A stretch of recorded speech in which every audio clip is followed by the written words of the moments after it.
Hi friends, ఈరోజైతే veg biryani చూపించబోతున్నాం. ఇంట్లో ఉన్న ఐటమ్స్తోని టేస్టీ వెజ్ బిర్యానీ. మా ఛానల్ని ఇంకా సబ్స్క్రైబ్ చేసుకునే వాళ్ళు తప్పకుండా చేసుకోగలరు, మాకు సపోర్ట్ ఇవ్వగలరు. దానికి కావాల్సిన పదార్థాలు: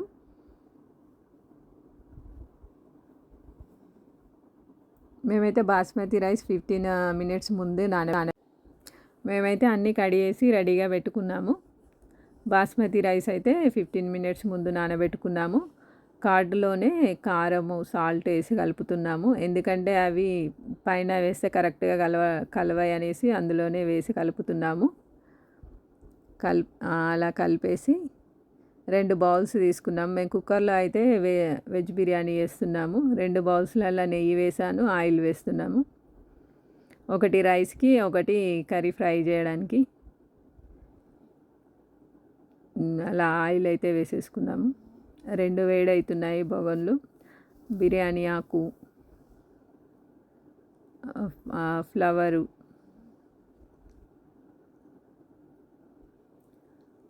పువ్వు, దాల్చిన చెక్క, ఇలాచి, లవంగాలు అలా అన్నీ వేసేసుకొని వాటర్ పోసేసుకున్నాము. వాటర్ పోసేసుకొని వేడి అవనివ్వాలి. ఇటు సైడ్ కర్రీకి రెడీ చేస్తున్నాము. ఫస్ట్ ఆనియన్స్ వేసాము. ఆనియన్స్ మంచిగా ఫ్రై అయిన తర్వాత పచ్చిమిర్చి వేసాము. పచ్చిమిర్చి ఫ్రై అయిన తర్వాత కొంచెం కరివేపాకు, బిర్యానీ ఆకు, ఫ్లవరు, ఇలాచీలు, లవంగాలు అన్నీ వేసాం. గ్రీన్ పీసెస్ తీసుకుంటున్నాం మేము, బఠానీ.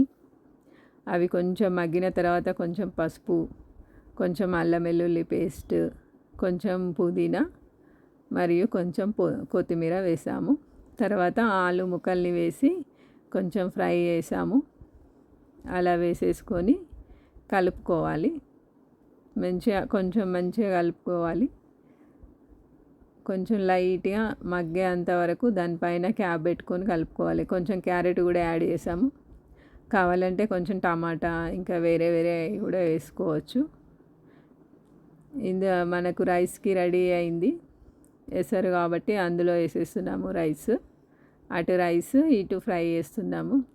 ఇలా కలుపుకున్న తర్వాత మళ్ళీ కొత్తిమీర, పుదీనా వేసేసుకోవాలి. కొంచెం కరివేపాకు వేస్తున్నాం. ఆలు అయితే 25% ఉడకాలి, ఎక్కువ ఉడకద్దు, అది తొందరగా ఫ్రై అయిపోతుంది. ఇప్పుడు ధనియా పౌడర్ వేస్తున్నాను, కొంచెం మసాలా వేసుకుంటున్నాము. రైస్ కూడా 25% ఉడకాలి. తర్వాత కర్డ్ వేసేసుకొని కలుపుకోవాలి. మంచిగా మొత్తం కలిసేలాగా కలపాలి నీట్గా. తర్వాత రైస్ తీసేసుకొని అందులో వేసేసుకుంటున్నాం. 25% ఉడికింది కాబట్టి చాలు, లేదంటే మెత్తగా అయిపోతుంది. అలా మొత్తం పరుచుకొని వేసుకోవాలి. ఇది ఒక విజిల్ వచ్చేంత వరకు మాత్రమే. విజిల్ వచ్చేంత వరకు వెయిట్ చేయొద్దు. విజిల్ రాకముందే ఆఫ్ చేయాలి. ఓన్లీ 5 minutesలోనే అయిపోతుంది. ఎక్కువసేపు మాత్రం పెట్టకూడదు, ఎందుకంటే రైస్ మెత్తగా అయిపోయి ఆలు కూడా చాలా మెత్తగా అయిపోతుంది.